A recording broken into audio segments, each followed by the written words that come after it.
You're watching BBC Newsroom Live. It's 11 a.m. and these are the main stories this morning. In the next few minutes, Labour will launch their election manifesto, promising the biggest council house building programme in decades. This is the scene at the launch in Birmingham. We'll bring it to you live shortly.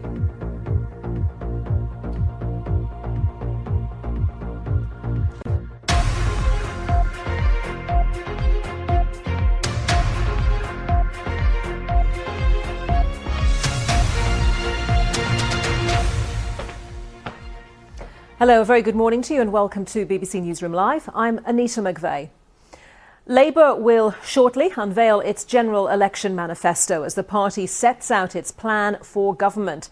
Jeremy Corbyn in the next few minutes will be saying that the programme represents the most radical and ambitious plan to transform the country in decades.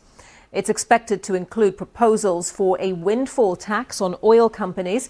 Labour says it wants to shift the UK towards a low-carbon green economy. They say they'll set up a new green transformation fund worth £250 billion to be paid for through borrowing, creating hundreds of thousands of green apprenticeships.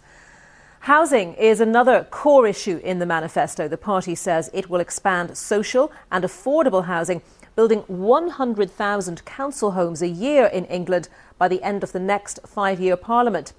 They've also promised to build 50,000 affordable homes. The Conservatives, meanwhile, have put forward their own proposals to boost the housing stock, help first-time buyers and spend more on social care. Well, let's cross now to Birmingham and to our assistant political editor, Norman Smith, who's waiting for Jeremy Corbyn to begin his speech there in the next few minutes. So, Norman, what can we expect and what do you think the promises, the pledges contained in this manifesto, which of those will be the most eye-catching and gain the most traction potentially? Well, we're told there will be more headline announcements in this manifesto. Here it is, and my goodness, an awful lot is riding on this document because Labour folk point back to the 27 election when they were trailing Theresa May, and then their manifesto was published, and that was the beginning of the game change when suddenly Mr Corbyn began to get traction, and they're hoping this document and the radicalism of this document will repeat that trick. Fully costed, all the details they say are in here, but there is an awful lot riding on this because this is their moment when they hope to shift the dynamics of this election away from Brexit and onto what they regard as core bread and butter traditional Labour issues: housing, jobs, the health service, local communities. That is what this document is all about, and that is why we had the trail this morning of that plan to build 150,000 council and housing association houses every year, because that underpins their view that the private sector in many areas of our life has failed and is failing, and the way to rectify many of the difficulties we face is by handing over responsibility to the state. So in terms of housing, they take the view that many local families simply can't afford local houses. They can't afford private rents. The solution is to rely on the state to build council houses, and local authorities will also have the power to buy back council houses that have been sold off. Similarly, if you look at an area like job creation, they are hoping that through their £400 billion transformation funds, they can kick-start job creation in parts of the country which have faced massive deindustrialisation. So places outside of the south and metropolitan Britain, in some of those areas where they used to rely on coal mines and the steel industry to try and place state-backed jobs in those sort of areas, and they claim they can create 1 million green jobs. And that is part of an overall pitch, which is, I think, to say the way the country moves forward is for the state to step back into the economy, step back into society, and step back into people's lives. And Norman, you mentioned the costings for all of these. How much detail is there on how all of these proposals, pledges will be paid for?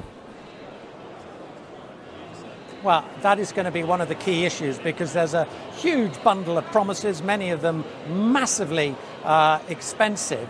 Labour say that 95% of voters will see no increase in their income tax, in their VAT and national insurance. In other words, it's the top 5%, they say, who are going to be hit. Now, at the moment, all we know is that they are proposing a 45p rate for those earning more than £80,000 and a 50p rate for those earning more than £125,000. They're clearly going to have to find money from elsewhere. One of the ideas that I think we will find in here is a proposal for a windfall tax on the oil companies. Now, that has the potential to be a big revenue earner. The rest of the cash will come bluntly from borrowing, and Labour is relying on the fact that interest rates at the moment are low. In other words, it is a cheap time to borrow. The difficulty is if the city or the bond markets decide actually they're not so keen on lending to a Labour government, racking up massive debts, and interest rates start to rise.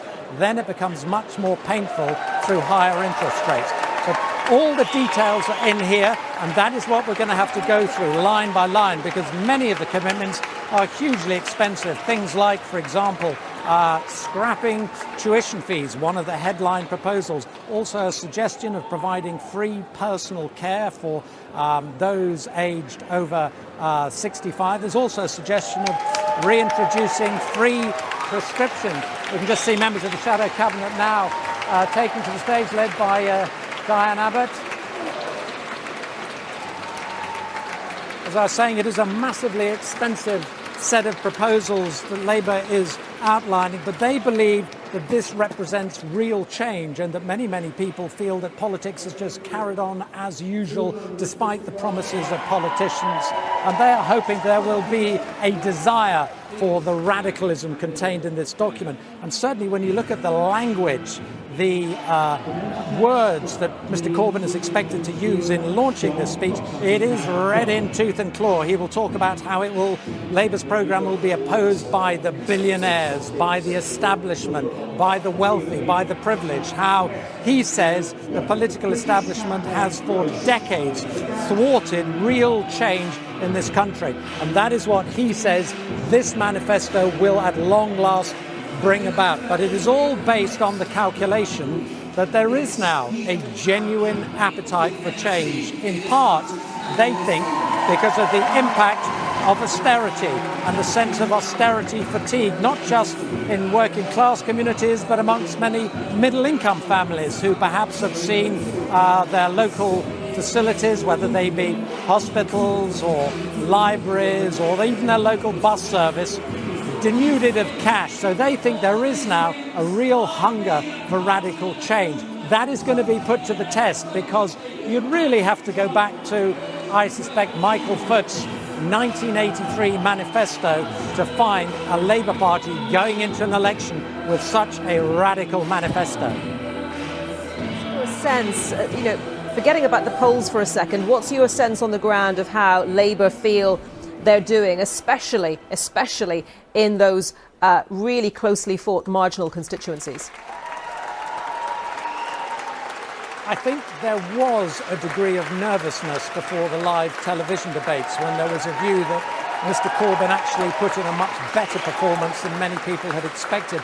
I think if he'd done badly in that debate, or there was a view that Jeremy Corbyn had failed to land his blows, then I think real nerves would begin to grip. And the reason, frankly, is because of the enormity of the issue of Brexit. And this document is in part about trying to get the focus away from Brexit back onto those bread and butter issues that I was talking about that Labour wants to focus on, namely on housing, on transport, on the health service. It wants to make this an election about ending austerity and public services. And if they can do that, then it is game on. But we all know Brexit is such a massive issue, and Mr. Corbyn has faced real difficulties when he's been interviewed, or indeed in that debate, when he is directly challenged about, well, what is your view? Are you for leave, or do you want to remain? And he has only been able to say, well, I want to leave it up to the British people. And that has been a weakness which he's been unable to escape from, because bluntly his Brexit strategy is a balancing act to try and keep on board Labour Remainers while not alienating those crucial Labour leavers in traditional seats, in West Midlands like here and in the north of England, which are being targeted by Boris Johnson. So Mr Corbyn has had to pursue this very precarious balancing act, trying to keep both sides of Labour's Brexit divide on board. And that has been awkward for him. And that is why I suspect in here you will find on the issue of freedom of movement the conference motion which suggested that they might extend freedom of movement. There will be no talk of extending freedom of movement.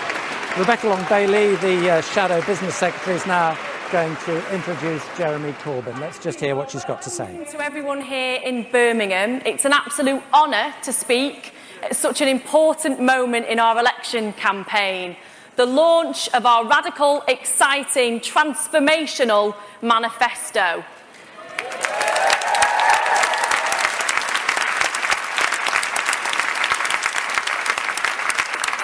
And it's fitting that we're here today in this great city to launch Labour's manifesto.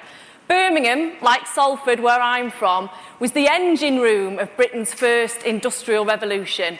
Matthew Boulton and James Watt's steam engine freed manufacturing from slow handwork and tired animals and unleashed productivity in factories across the world. This innovation ushered in a new era of industry and transport. It also brought about significant social changes, the creation of the Labour Party being one of them, as workers began to organise for better conditions. It is here in Birmingham today that we remember this proud history of innovation and hope as Labour sets out its vision for a green industrial revolution.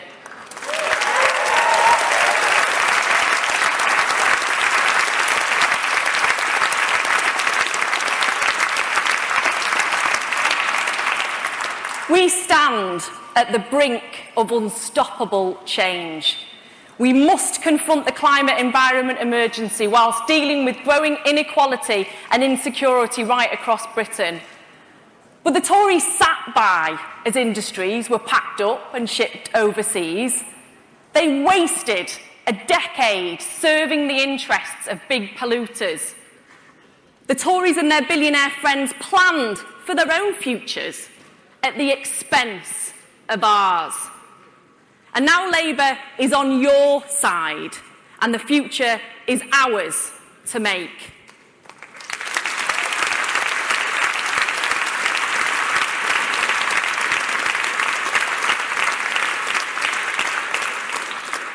And we won't leave our fate up to market forces. Instead, we are going to use the might of government to support our people, our industries and our businesses.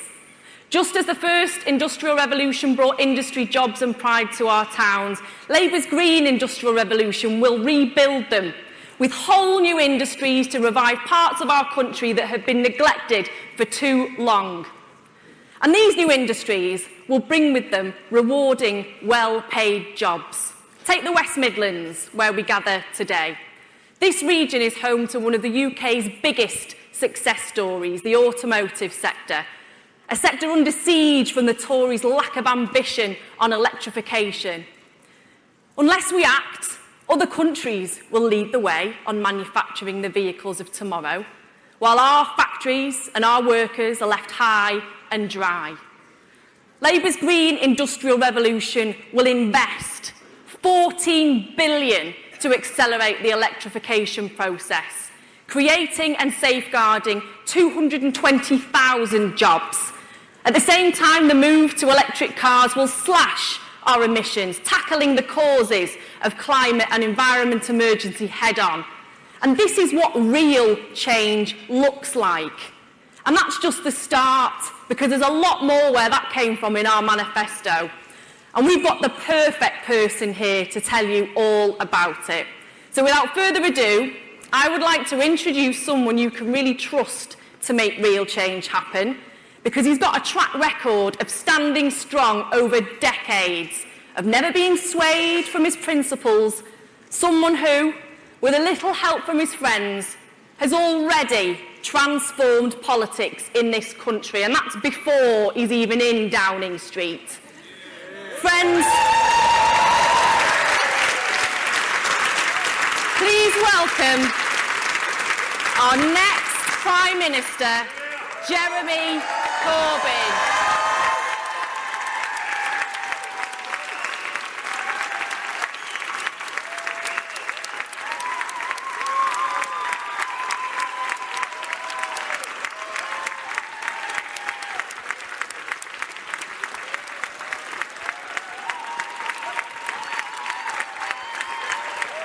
All right, lovely.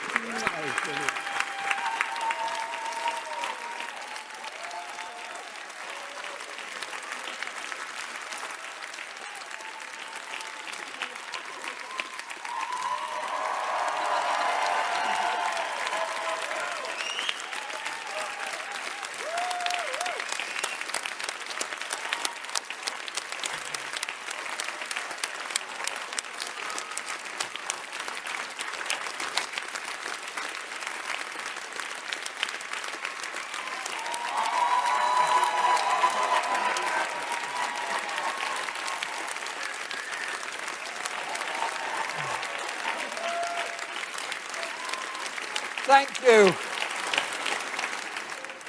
Thank you, all the students from this wonderful university coming here to help us launch our manifesto today. And big thanks to Birmingham City University for hosting us for this wonderful building for the launch of our manifesto. Thank you so much to all of you. Labour's manifesto is a manifesto for hope. That is what this document is. A manifesto that will bring real change. A manifesto that's full of popular policies that the political establishment has blocked for a generation. But you can't have it. At least that's what the most powerful people in Britain and their supporters want you to believe. Over the next 3 weeks, they're going to tell you that everything in this manifesto is impossible, that it's too much for you, because they do not want real change in this country. Why would they? The system is working just fine for them. It's rigged in their favour. But it's not working for you.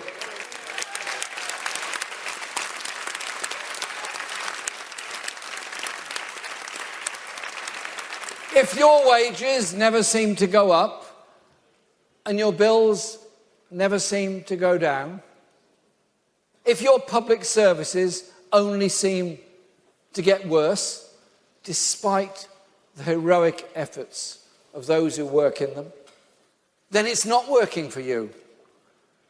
And that's why so many people in Britain have given up on politics.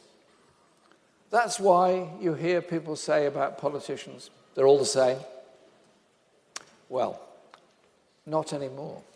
Because this party, this movement, this manifesto is different.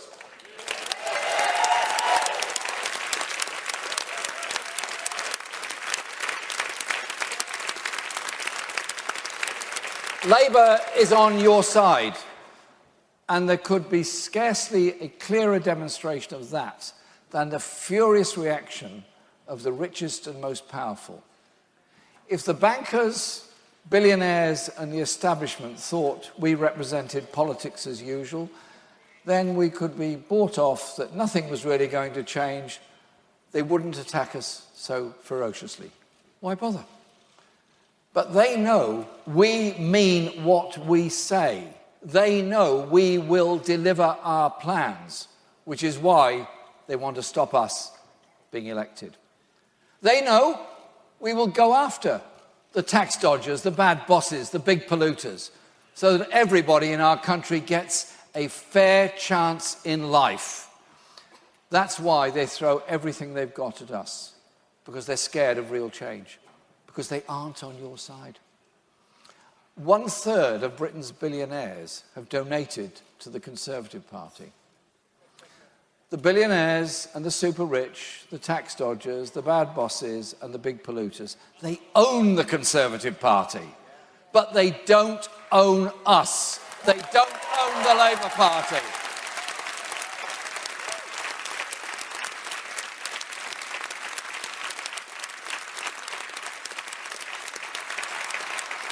The people own the Labour Party, and I'm proud of that. That's why the billionaires attack us. That's why the billionaire-owned media makes things up about us. The US president, who led his country out of the Great Depression, President Franklin Delano Roosevelt, had to take on the rich and powerful in America to do it. That's why he said, "They are unanimous in their hate of me, and I welcome their hatred."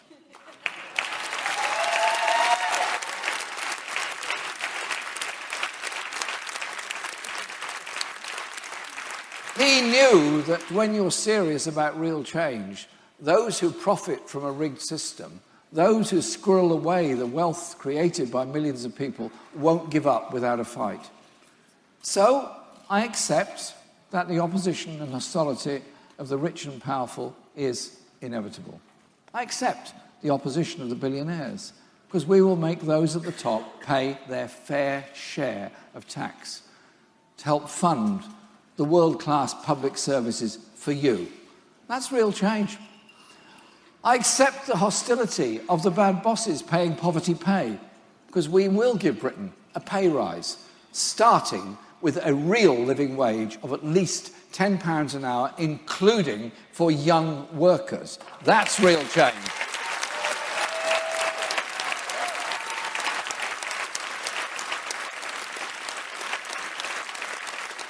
I accept the implacable opposition of the dodgy landlords, because we will build 1 million homes, empower tenants and control rents. That is real change. I accept the hostility of the big polluters, because we will make sure they pay their fair share of the costs of their destruction, and create 1 million climate jobs and build the healthy, green economy of the future. That is real change. I accept the fierce opposition of the giant healthcare corporations, because we will stop them sucking profits out of our National Health Service. That is real change.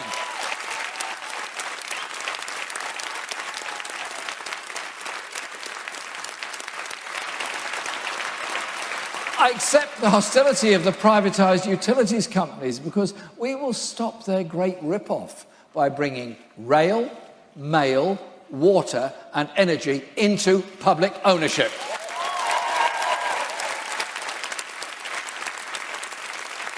And running them for the people. That is real change. And here's a brand new one. I accept the implacable opposition of the private internet providers, because we are going to give you the very fastest full fibre broadband for free. That is real change.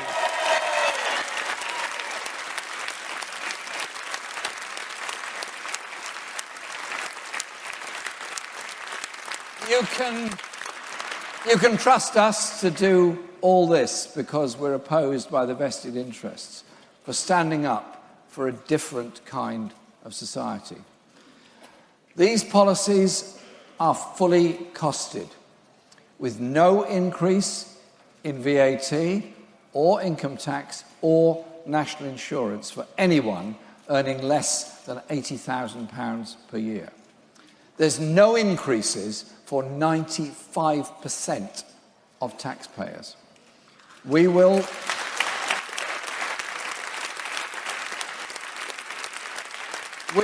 deliver real change for the many, not the few. That's what this manifesto is all about. And you really can have this plan for real change, because you don't need money to buy it. You just need a vote, and your vote can be more powerful than all the wealth in the world.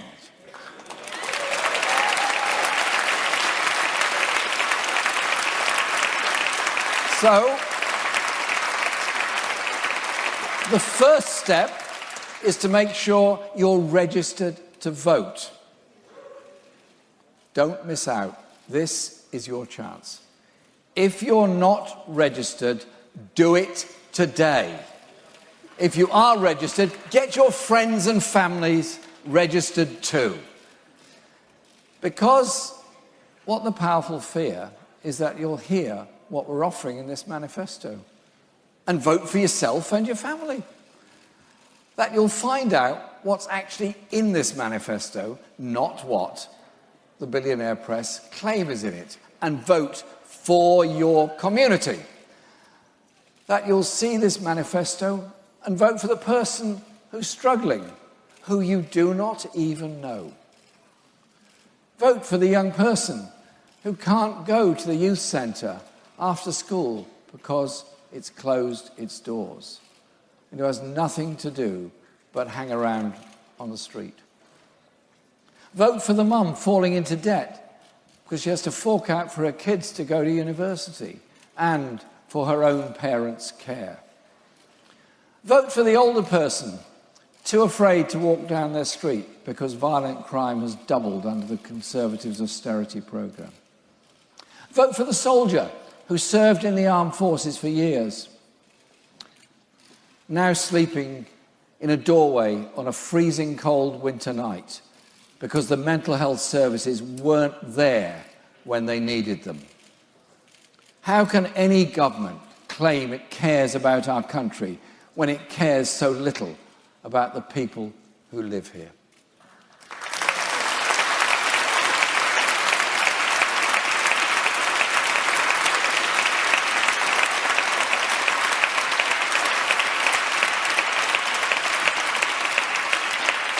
No one can deny the thirst for real change in Britain. I believe that was a driving force behind the EU referendum vote in 2016. But Boris Johnson is trying to hijack Brexit, to sell out our National Health Service and sell out the working people of this country.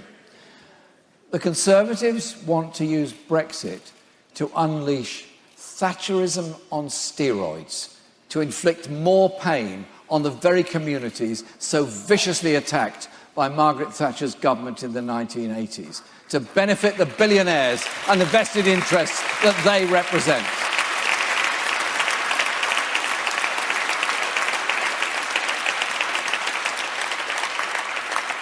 That's why Mr. Johnson is preparing to sell out our National Health Service for a United States trade deal that will drive up the cost of medicines and lead to the runaway privatisation of our health service. 500 million a week of NHS money, enough for 20,000 new nurses, could be handed to big drugs companies as part of a deal now being plotted in secret. If you watched the TV debate on Tuesday night, you'll have seen me hold up the censored, blacked-out reports of secret talks between British and American officials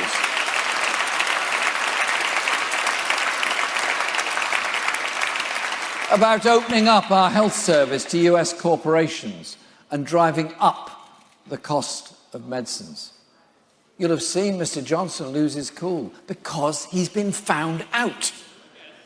Let's be clear, Labour will never, ever use our National Health Service as a bargaining chip in trade talks. We will never let Donald Trump get his hands on our NHS.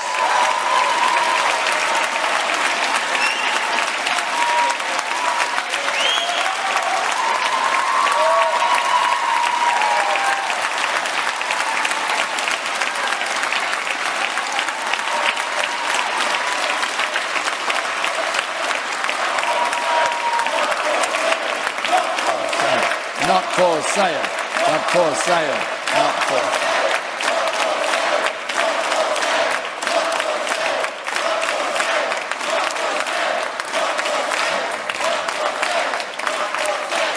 Thank you. As ever, the audience has got ahead of me. I was about to say, let's be clear about it, our NHS is not for sale.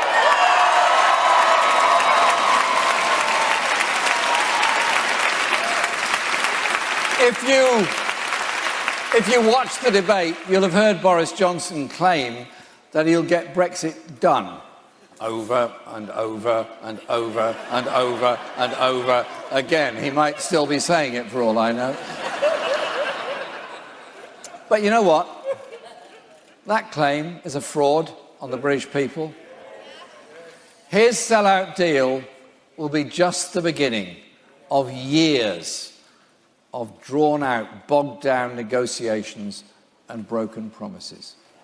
3 years, maybe more, according to the EU chief negotiator, Michel Barnier.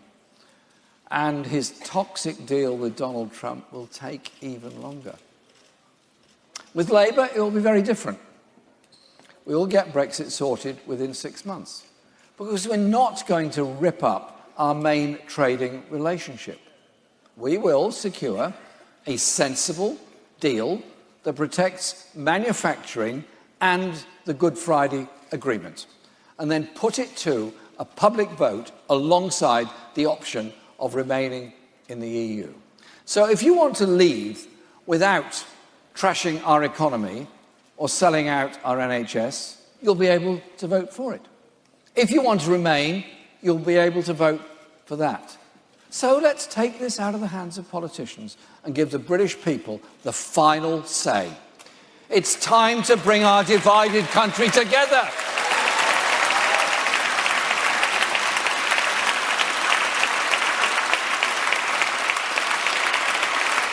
And I want to bring our divided country together so that we can get on with the real task of delivering the real change that Britain needs. You all know that in your own communities and societies.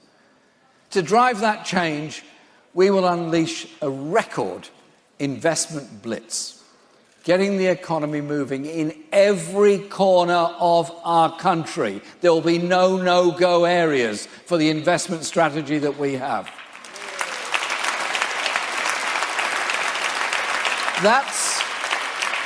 That's about the jobs at the end of your road. It's about breathing new life into your area, reviving your high street, that wonderful sense of community that there used to be there in every high street all over the country. Our investment blitz will upgrade our national infrastructure in every region of England and every nation of the United Kingdom. And it will rebuild our schools, our hospitals, care homes, and the housing so desperately need. This will be investment on a scale you've never known before, in every town, every city, and every region. And evolved budgets, allowing the Welsh Labour government to build on its success with huge new projects like the Swansea Bay Tidal Lagoon.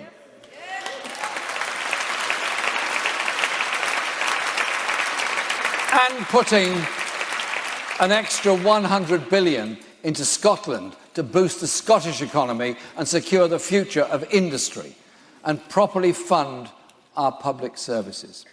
Labour will transform our economy so no one is held back and no community is neglected.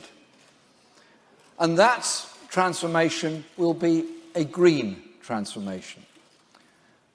We can no longer deny the climate emergency. We can see it all around us, as the recent floods in Yorkshire and the East Midlands have shown. We have no time to waste. The crisis demands swift action, but it isn't right to load the costs of the climate emergency onto the nurse, the builder, or the energy worker. So a Labour government will ensure the big oil and gas corporations that profit from heating up our planet will shoulder the burden and pay their fair share through a just transition tax. North Sea oil and gas workers have powered this country for decades, often working under extremely dangerous conditions. We won't hang them out to dry.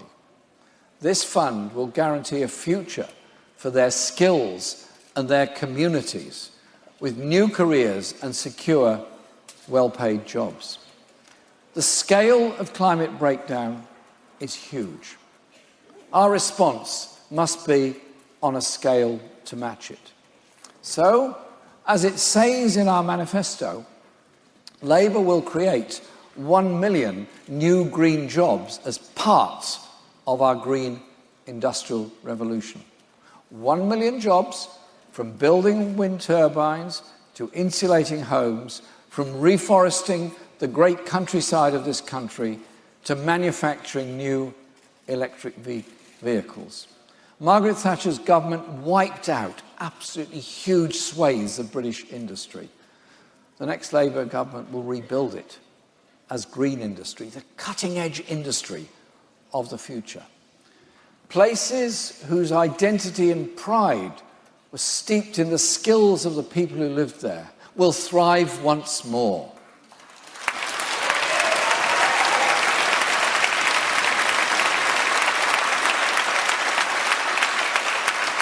Because with this manifesto, Labour put the government on your side. If you're a patient or a nurse, Labour is on your side.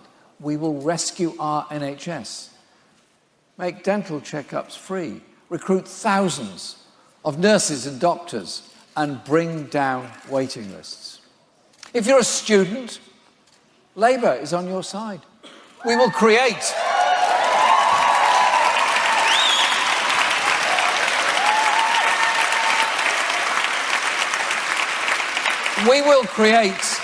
a national education service, make lifelong education a right, value technical education as highly as academic learning, and will bring back maintenance grants.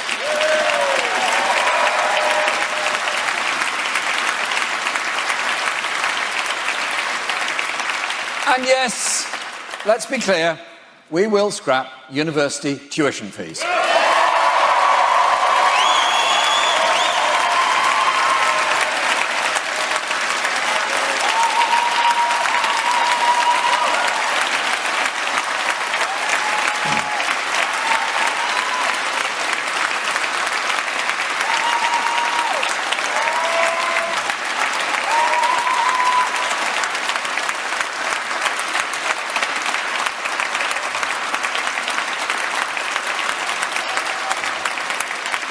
Thank you.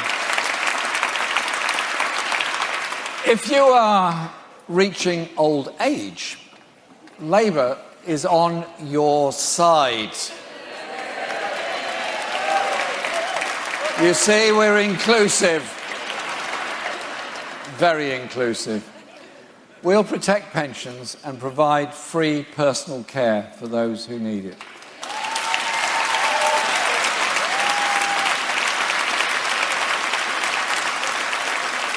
If you're living with a disability, Labour is on your side.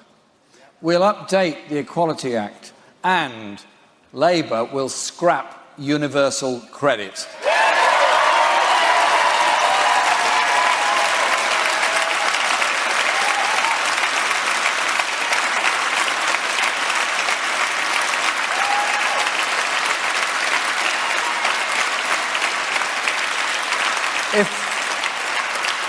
If you're a tenant, Labour is on your side, because we'll launch the biggest council house building programme since the 1960s and cap rents.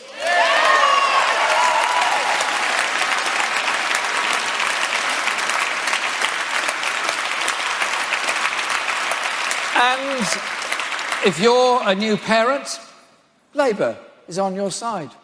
We'll guarantee 30 hours of free childcare for all 2 to 4-year-olds.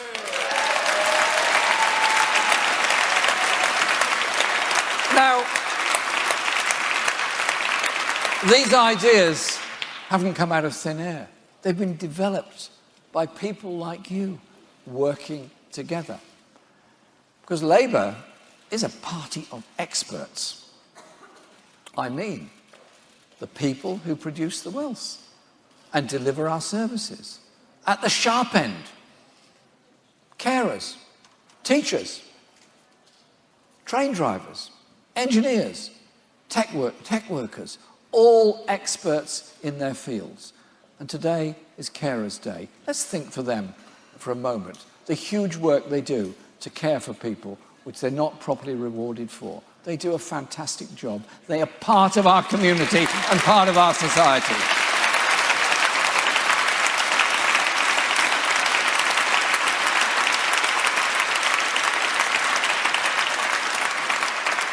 That's why when Labour wins, the nurse wins, the student wins, the pensioner wins, the tenant wins, the young couple wins. We all win. This manifesto is, and I'm proud of it, the most radical and ambitious plan to transform our country for decades. In an election offering a once-in-a-generation chance for real change, we can end privatisation and rescue our National Health Service. We can get Brexit sorted and bring our country together. We can tackle the climate emergency that threatens us all. And we can rewrite the rules of our economy to work for the many, not the few. Ignore the wealthy and the powerful who tell you that's not possible. The future is ours to make together. As the great, brilliant Chilean writer Pablo Neruda wrote so beautifully, you can cut all the flowers, but you cannot keep spring from coming.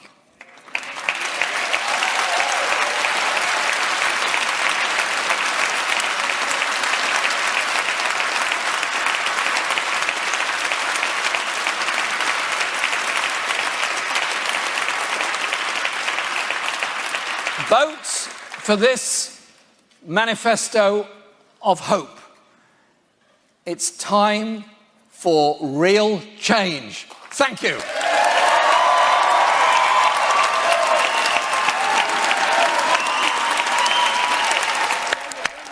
A standing ovation for Jeremy Corbyn as he brings his speech to an end at the launch of the Labour Party's manifesto there in Birmingham.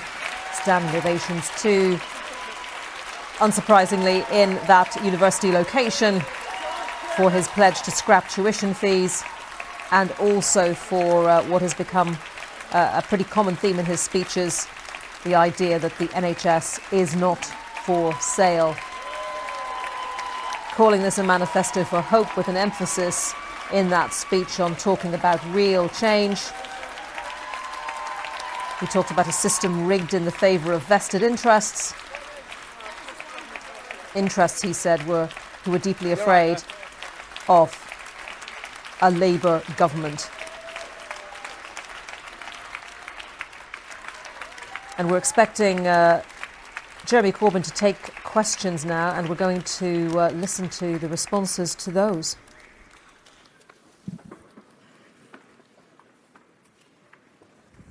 Can I just say this first, before Becky takes questions?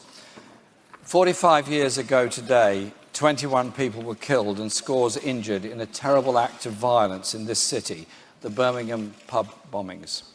It reminds us that the peace in Northern Ireland is priceless and something we should never, ever take for granted.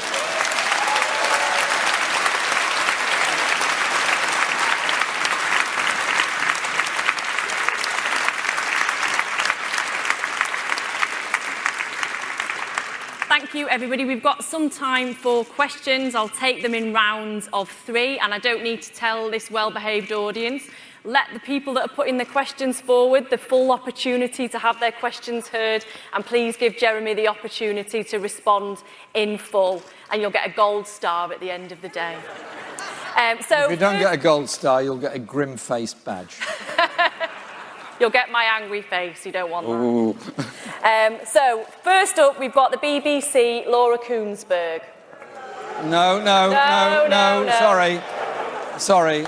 We don't do that. All journalists will be heard with respect.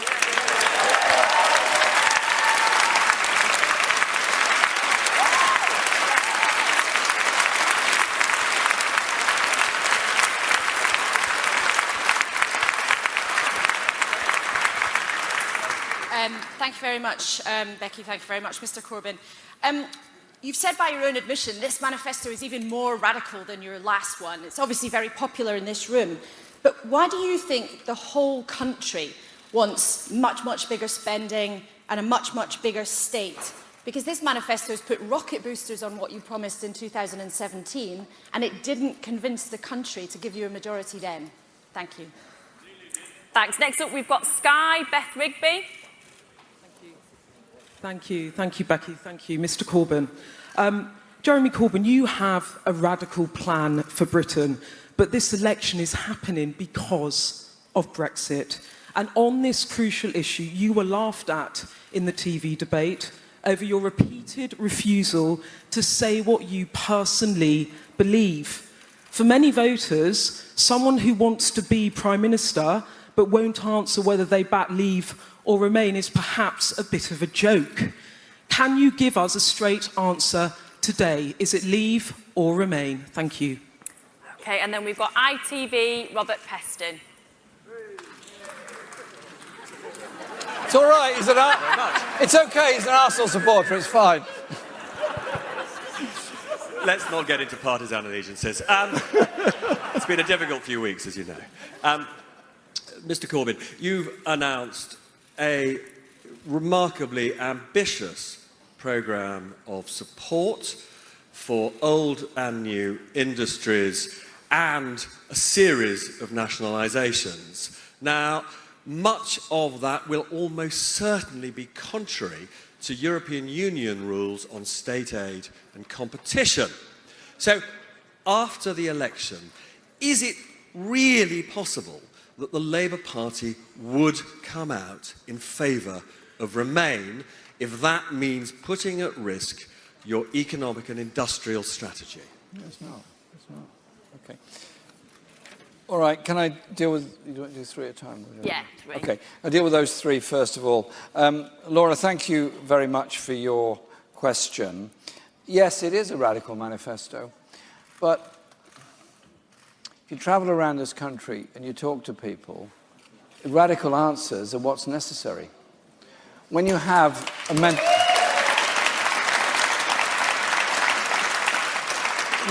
mental health crisis that disfigures the lives of so many, when you have so many people in work having to rely on in-work benefits or in some cases even access food banks in order to survive, when you have so many children in oversized classes, when you have so many children being taught by unqualified teachers, when you have so many people who cannot get a council house, can barely afford the deposit for the private rented sector, and have no hope whatsoever of buying their own home, then you begin to realise the scale of depression there is across the country and that scale of unrequited personal as well as collective ambition that's there. And when you live in a community that once had a proud industrial basis to it, be it a steelworks, a coal mine, a manufacturing plant, many other things like that. And then you walk down the high street now, and what do you see? But roller-blind shutters covered in graffiti as business after business has gone. When you walk past a library that's been closed, a swimming pool that's been closed, a youth centre that's been sold off, and you just see that scale of depression and ignorance of your needs by government and others, I think you begin to recognise the scale of needs all across our society. And yes, it is a radical manifesto, and I'm very proud of that, because I do think that we have to change our ways in this country. Because you know what? The levels of poverty are horrific, and poverty is such a waste of the abilities of people. How many children going to an underfunded primary school, living overcrowded accommodation, not doing terribly well in school, doing less well in secondary school, and unable to achieve the ambitions they want for themselves? How many brilliant doctors, engineers, scientists and others are we losing out on because of so many kids growing up in poverty in this country. And so, yes, this radical manifesto is about unleashing all that potential for the future. And that's why I'm so proud of the whole investment strategy we put forward on bringing those good quality manufacturing jobs and service jobs as well to all communities across the country. Because the levels of difference between spending by central government in London and the South East compared to the Midlands, the East and West Midlands, North East, North West and Yorkshire is absolutely massive. We cannot go on with this level of inequality across our country. So our National Investment Bank will invest for all regions of the country. And if you say, well, we didn't quite win the last general election, no, I know that every single day. I know that every time I do an advice bureau in my constituency. I know we didn't win because I see the problems getting worse for ordinary people day in, day out and afterwards.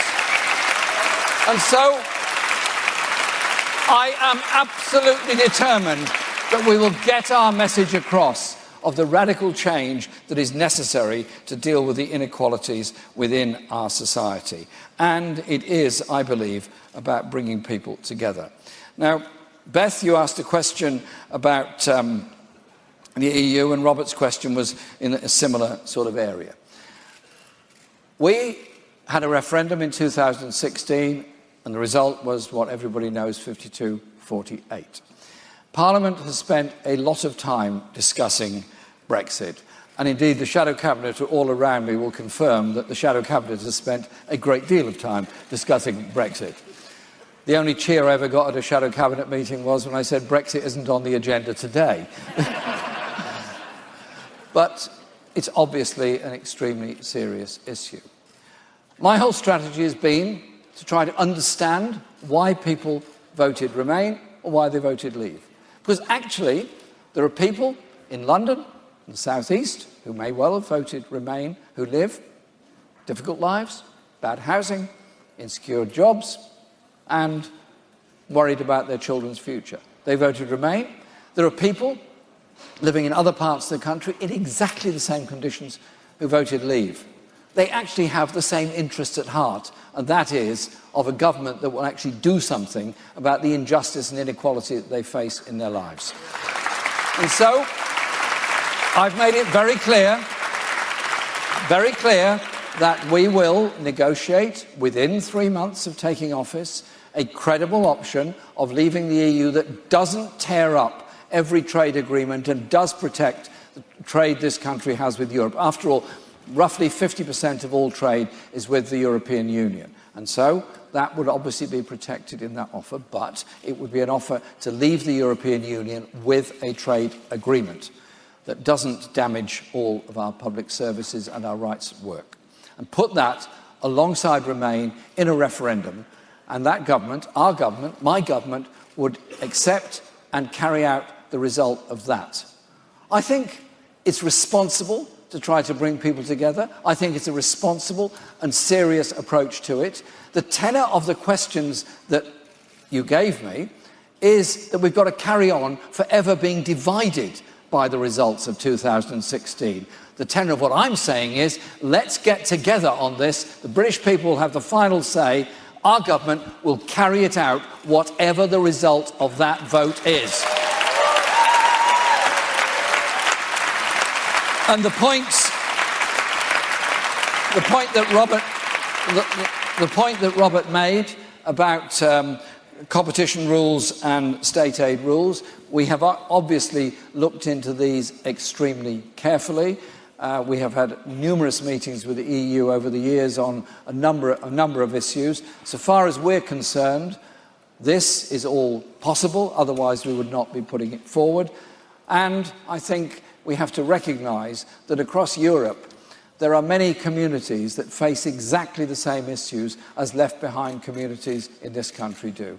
In northern France, in eastern parts of Germany, in Central Europe, there are people going through exactly the same problems of a post-industrial society where there's not enough investment going in. So, our government will always be one that's arguing for public investment to lever in private investment to improve communities. We will never be arguing for tax giveaways at the top, because all that does is increase the levels of inequality, anger and despair within our society.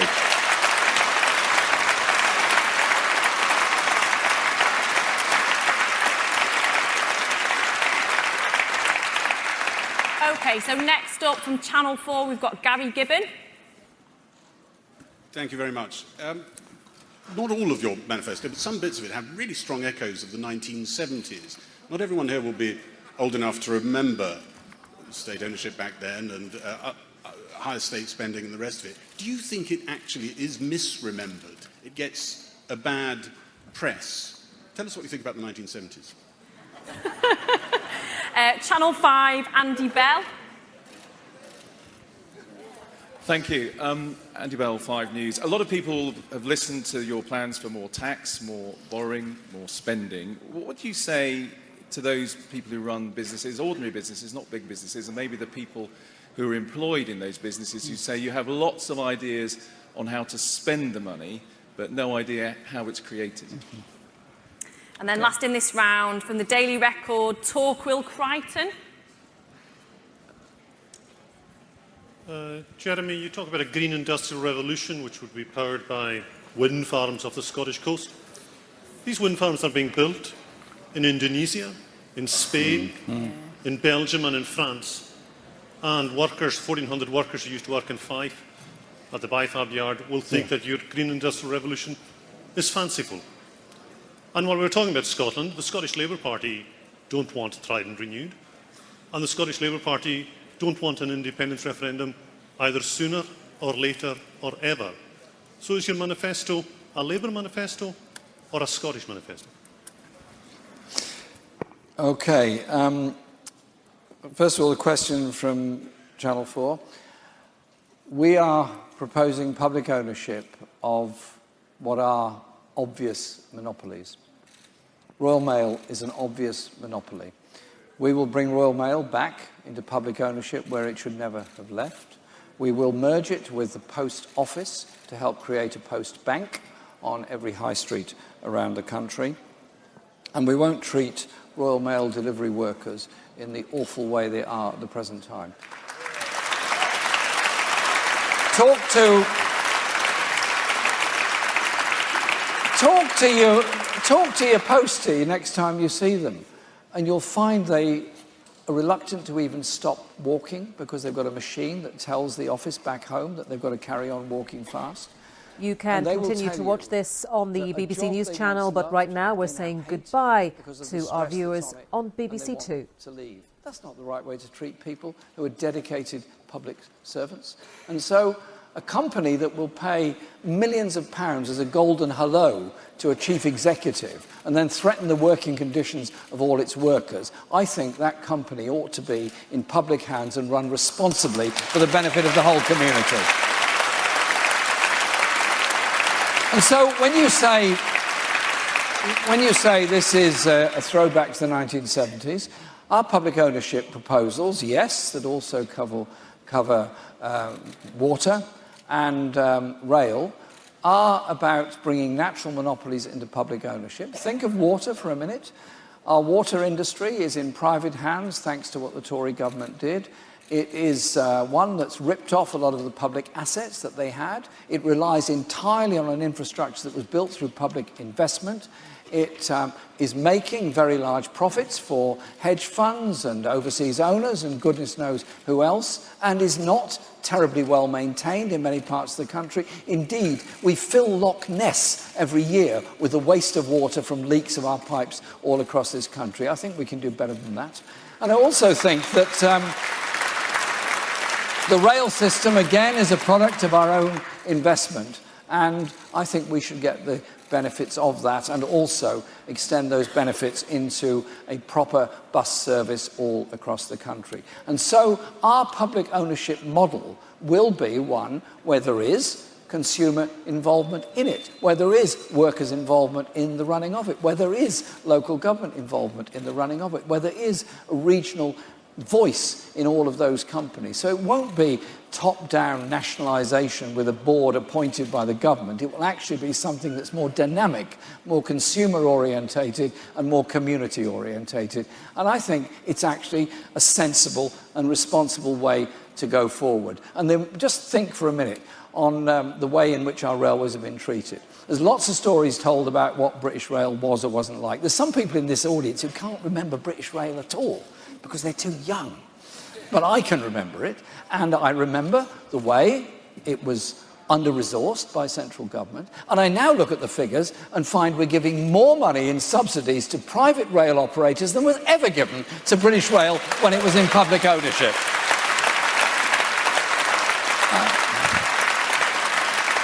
Andy, thanks for your question, Andy. It's a very good question.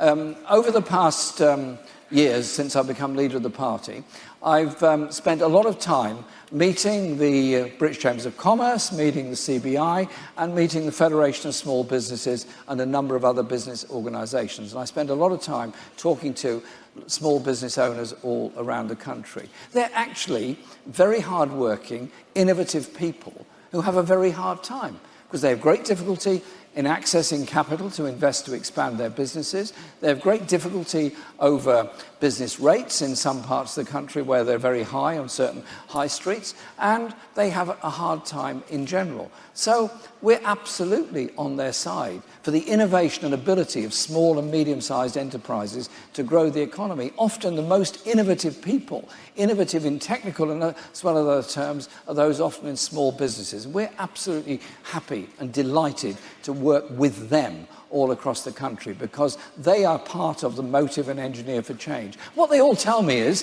they want broadband, they want buses, they want trains, they want good quality roads, they want access in order to develop their businesses. And so our offer of universal free broadband for the whole country will transform whole areas of the country that have no broadband access, and as a result, no business wants to go there because every business relies on broadband in order just to buy, sell, trade, order and deliver. And so ours are actually the most up-to-date, modern, forward-thinking, most brilliant ideas you will have ever heard anywhere in this election campaign. And thanks for your question from the Daily Record. And what you said about the wind farms off the Scottish coast is absolutely true. Potentially 5% of all of the UK's electricity needs could be met by wind farms off the west coast of Scotland. And Scotland has an incredible tradition on manufacturing and a very, very high skill base in its society. But it hasn't had the investment it needs, and company after company has been put under threat. Scotland needs an industrial strategy, which Scottish Labour are absolutely putting forward. You mentioned BIFAB. I was at a demonstration, a meeting, a rally in support of BIFAB workers in Fife, and BIFAB is a great company, a great opportunity that could make the wind farms that Scotland needs. But the BIFAB workers get a bit annoyed when they see the ships coming from Indonesia, bringing the parts for wind farms that will be eventually erected off the coast of Scotland. These are a strategic need and strategic asset, and I think they should be made in Scotland, made in the rest of the UK. And this green industrial revolution is something that does create great job opportunities. A few weeks ago, I was at Fawley, near Southampton, where there was an oil-fired power station. That's now closed down, is being demolished, and it's been replaced by a final assembly line for wind turbine blades. That, to me, is part of a green industrial revolution, and that's what's going to be repeated all over this country. And in the case of Scotland, we will invest £100 billion in Scotland altogether. It'll be a combination of capital investment and Barnett formula consequentials in Scotland, and it will bring about a transformation in Scotland. It is not absolutely our priority to have yet another Indie referendum in Scotland. That is not our priority. I think our priority is dealing with the levels of poverty and inequality in Scotland. After all, Glasgow has the lowest life expectancy in the UK. The pollution levels are awful in a number of the cities. The housing needs and the poverty needs have to be addressed. And I think they're best addressed by the kind of investment that we will put into Scotland. And just be clear, for the record, we're fighting this election to win as a Labour Party. We are not fighting the election to go into coalition with anybody.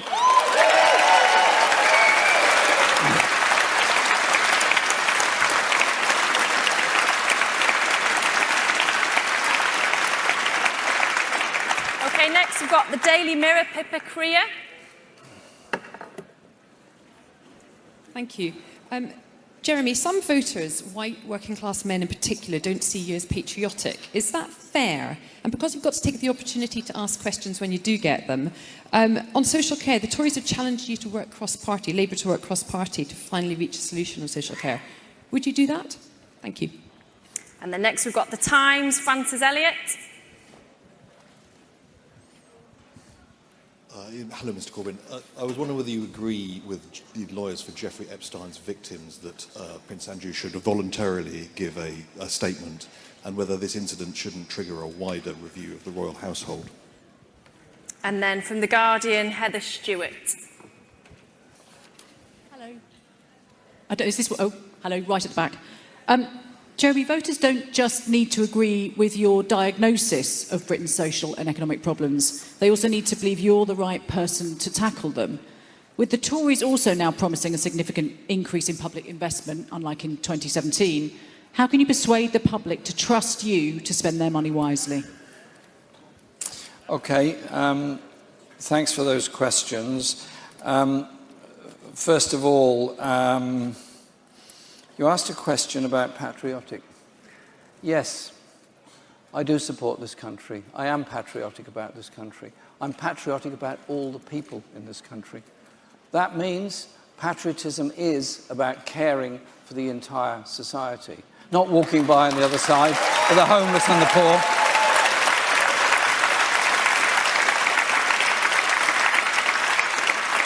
And it also means standing up for values of justice, of human rights and democracy, and taking those values out on the world stage as well. Our government will be one that I want all the people of this country to be proud of.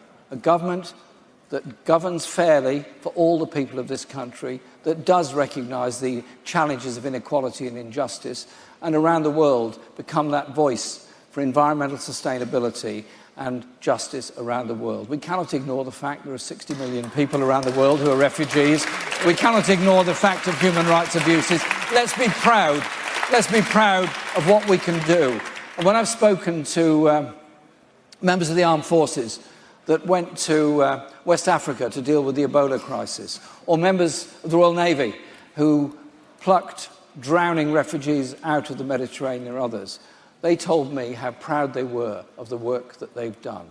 I want us to be proud of all of the work we do all around the world as well as in this country. Patriotism is about supporting each other, not attacking somebody else.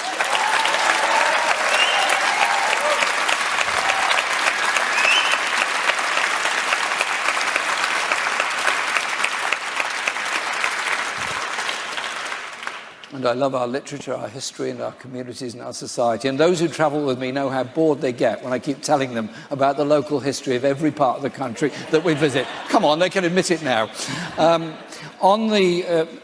Francis, thank you very much for your question. The revelations about Epstein are appalling. And I think we should start from the principle that there are some victims here, desperate young women who were abominably and appallingly treated. They should be first and foremost in our consideration. And the second consideration should be absolutely bluntly and clearly this: nobody is above the law, and anybody who's committed something should be open to questioning and investigation about it. And Heather from The Guardian, thanks for your question. The offers made by the Conservatives on spending ever since Boris Johnson became Prime Minister are sometimes, how shall I put it, I'm trying to be generous here, but if I say, no, it's not, I'm a very generous person, inaccurately sourced. In that he arrived in Parliament the day after he'd become Prime Minister and grandly announced there was going to be 40 new hospitals, which was a surprise, mainly to the people behind him. It then turned out a bit later it was actually 20, and it then turned out a bit later after that, when Parliament was conveniently in recess, it was 6. It then turned out that the 6 were going to get seed funding for something they might do in the future. I'm just saying it wasn't 40, and he did say it was 40. So that seems to me a kind of odd way of announcing your future expansion of our National Health Service. The proposals that have been made in other areas, police and other funding, don't even match up to the cuts that the Tories and the Liberal Democrats put into operation in 2010. And so, yes, our proposals are bold, and I'm proud of that. And yes, the needs are very great all across the country. But we are very serious about how we're going to do this. This grey book here, Funding for Real Change, goes into a great deal of detail about how it will be done. Because I think we've got to level with the people of this country, what the tax implications of what we're doing will be, what the benefits will be, and the benefit we get of a developing, cohesive, happier society as a result of it. If we carry on in the road we're on at the present time, what is going to be the levels of inequality in 5 years or 10 years' time? What is the level of homelessness going to be? What kind of public provision of health, of housing and education will there actually be? No. What we're going to do is invest for the future, for everybody in this country, for every society in this country. I'm proud of this document, I'm proud of our manifesto, and I'm proud to put our message out there in the next 3 weeks, so that on the 12th of December, people have got a very clear choice. With us, you get investment, you get hope, you get opportunities. With the other side, what do you get? A party funded by billionaires that really isn't offering very much at all, other than same old, more and more inequality, unachievable ambitions for many people because of the poverty in which they live. Let's turn it round and value everybody.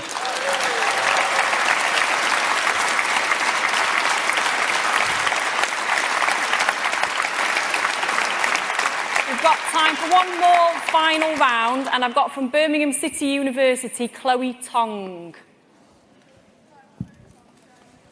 Just wait, somebody will come over with a microphone. So those are the questions, all the questions from media organisations. The Q&A session now broadening out, but we'll pull away from that at this point. Jeremy Corbyn asked a number of questions, including again whether he would say clearly whether he would support Remain or Leave in the event of another vote on EU membership. He didn't really digress from answers that he's given before, except to say that the tone of most of those questions he thought were quite divisive, and actually that he thought it was a responsible and serious thing for Labour to do to try to bring people together on this by offering them another vote. Well, let's explore one aspect of that manifesto that's been launched by Labour this morning, because Jeremy Corbyn has promised the biggest affordable house building programme since the 1960s. His pledges include 100,000 new council houses a year by 2024 and at least 50,000 affordable homes a year through housing associations. To put that into context, it has been unusual recently to see 150,000 new homes built a year by anybody, let alone just by local authorities and housing associations. They've managed it in just 2 of the past 10 years, and that's through a combination of council housing, housing associations and the private sector. And as you can see from this graph, most of those houses built were, in fact, by the private sector, the blue colour there on the graph taking up the bulk of the building. Well, joining me now is the BBC's statistician, Robert Cuff. And let's talk first of all about that graph, because it's important, I think, to put into context. There it is in the screen between us.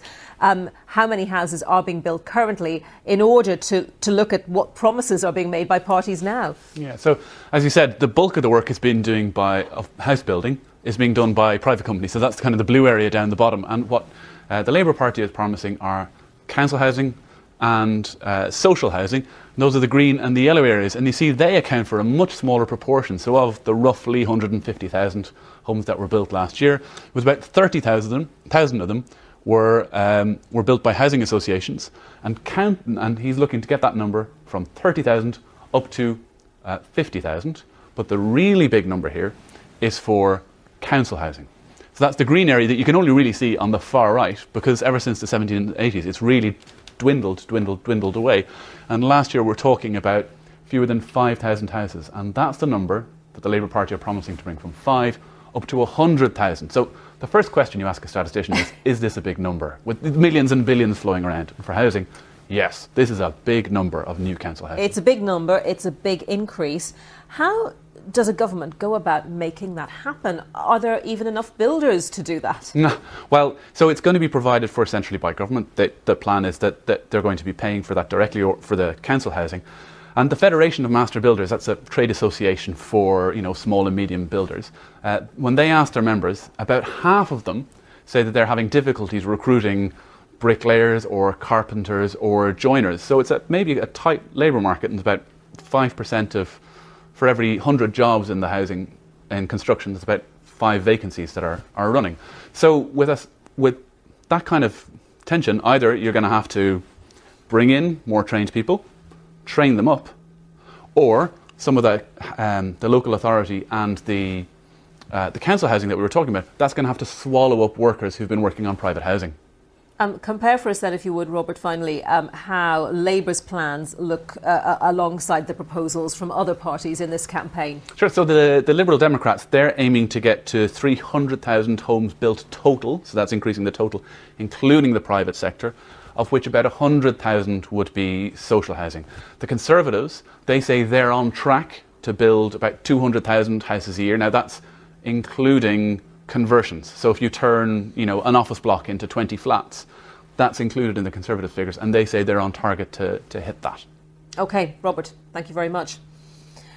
Robert Cuff there. Well, let's go back to Birmingham. Our assistant political editor, Norman Smith, is at the Labour launch. And Norman, give us your thoughts on what you've heard and the response to it.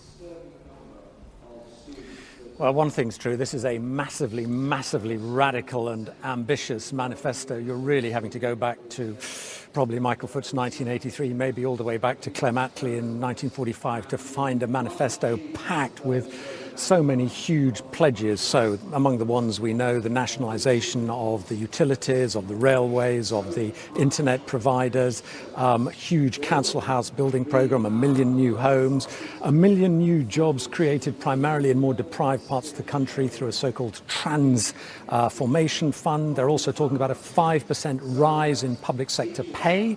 So for hundreds of thousands of nurses, teachers, doctors, police, they will get a significant pay rise. For an average nurse, that'll mean a pay rise of around £1,200 a year. On pensions, they're talking about scrapping the rise in the pension age beyond 66 and a review for those involved in hard manual labour. They haven't written off student debt, but existing student debt, but they have confirmed that they would abolish tuition fees and reintroduce the maintenance grants. It is just every page you turn, there are more and more big and brackets costly promises, and I suppose that is the rub. How will this be paid for? The answer is by higher taxes on the wealthy, on business and the city. So Labour say 95% of people will not see any rise in income tax, VAT or national insurance, but the top 5% will. Those earning more than £80,000 will see their income tax go up. Business, yes, they will be hit too. Corporation tax changes reversed. and the city. They're talking about a financial transaction tax, an excessive pay tax, reversing changes to the bank levy, but perhaps the biggest surprise tax is what's called, I think, called a transition fund tax, which translated as an £11 billion windfall tax on the oil and gas companies. Now, that is a huge burden to place on the oil and gas companies. Mr. Corbyn saying that it is part of, if you like, transitioning to a greener economy. So massively, massively ambitious. And the hope of Team Corbyn is that this will provide them with the momentum to start to eat into Boris Johnson's lead in the opinion polls. In other words, this manifesto could be a turning point in the election for Labour. OK, for the moment, Norman, thank you very much. Norman Smith there in Birmingham. Well, the Conservatives are also talking about building houses today. Boris Johnson will announce plans to deliver 1 million homes in 5 years with extra help for first-time buyers. The proposals include an overhaul of the planning system. And let's talk now to our political correspondent, Nick Eardley, who's on the Conservatives' election bus in Bedfordshire. You're spending a lot of time on that bus lately. Nick, tell us more then about the Conservatives' plans on house building. And, you know, how big an area is this for the various parties to try to win votes on, in contrast to the big issue of Brexit? It's really interesting, isn't it, Anita, that we're talking about these big, bold policies that Jeremy Corbyn's coming up with. And quite frankly, the Tories don't want to be left behind. So they're coming up with big, bold policies of their own to try and counter what Jeremy Corbyn's offering. So as you say, on housing, the big pledge Boris Johnson is making today is 1 million new homes over the next 5 years. There's various schemes that he is suggesting will help them achieve that target, but it's a big one and it's not going to be easy to do. The other thing he's talking about today is how to help people who are on the rental market buy homes. Again, some schemes in place to try and do that, like 5% deposits and long-term fixed-term mortgages. Again, though, not easy to do, and there are big questions about what that would mean for things like interest rates for first-time buyers. I should just point out, it's not just housing that's on the agenda for the Tories today. Yesterday we had the drip feed of the national insurance policy. Today we're getting a bit of a drip feed when it comes to their plans for social care. So we've found out this morning that the party is going to pledge £1 billion extra a year for the next 5 years in England. That extra funding will be until 2025. And they also want to look at some sort of cross-party initiative to reform the social care system in England. Now, that sounds like an interesting policy, and we'll be asking the Prime Minister a bit more about that when we speak to him later. But one thing to bear in mind is, when Boris Johnson took over in Downing Street, I'm just going to tell you the words he used. He says, we're going to fix this crisis in social care once and for all with a clear plan we have prepared. It sounds a bit like this cross-party initiative is saying, well, maybe we've not quite got to a point where there's a fully formulated plan yet. We'll be asking the Prime Minister. We'll try and get some answers over the course of the day. OK, Nick, thank you very much. Enjoy your bus journey. Now, as we've been hearing in the past hour, Jeremy Corbyn has launched Labour's Manifesto. He said in government the party would target bad bosses, big polluters and tax dodgers and increase spending by £83 billion a year. Housing, as we've been discussing, is another core issue in the manifesto. The party says it will expand social and affordable housing, building 100,000 council homes a year in England by the end of the next 5-year parliament. Joining me now here in the studio is Lulu Shooter, who's Policy and Public Affairs Advisor for the Federation of Master Builders. You're very welcome. Thank you. So, big, bold policies, as Nick Eardley was saying, on house building. How difficult will it be to deliver on those? Well, just on the commitments themselves, the Federation of Master Builders has been calling for housing to be a national infrastructure priority and at the forefront of this general election debate. So we're really pleased to see these commitments today. As you say, it is absolutely going to be a challenge to scale up the construction industry to meet these targets. We'll be working with the next government to make sure we have the resources in place, things like the available land, making sure that the planning systems are well invested in, and in particular making sure we have the skills available to deliver these homes. Let's come back to a couple of those in more detail. So you talk about scaling up. How big a scaling up are we talking about in terms of comparing the number of houses being built now by the various sectors versus what the big parties are talking about? Well, as we know, in terms of the council homes that were built and the social homes that were built, last year there was around 4,000 homes. So that's a huge scaling up. According to Labour's figures, I think so from 4,000 council homes a year yeah. to 100,000 council homes a year, according to Labour.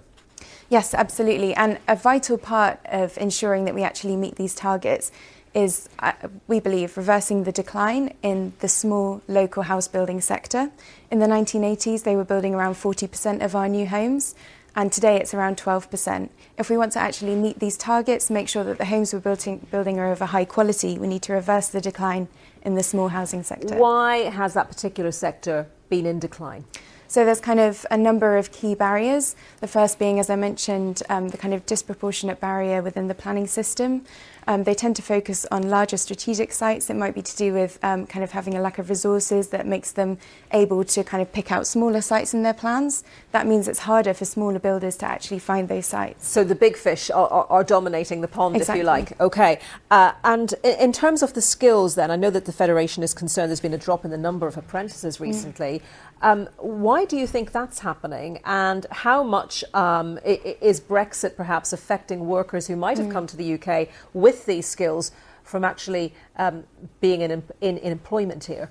So across the board, small construction businesses actually train 2/3 of all apprentices in the industry. So by kind of reversing the decline in the small house builders, we'll help to create more local jobs and apprenticeship opportunities. Just on immigration, the Federation of Master Builders is calling for a fair and balanced immigration system that makes sure that we actually have the skills that we need to deliver these homes. For example, we found in the third quarter of this year that more than half of builders were struggling to hire bricklayers and more than half of builders were struggling to hire carpenters, and that's at the current rates that we're building. So there's obviously a lot of work that needs to be done there to make sure that we can deliver on these homes going forward. OK, very interesting to talk to you and to get that sort of detail from you as well. Lulu Shooter from the Federation of Master Builders. Thank you. And throughout the election, we're putting your questions to all of the political parties. At 5:30 this evening, the Green Party co-leader, Sian Berry, will be here on the BBC News channel answering your questions. So if you have something you want to know, please do get in touch on Twitter. You can use the hashtag BBC Your Questions, or you can email us those questions at bbc.co.uk. And do remember to leave your name and where you're from as well.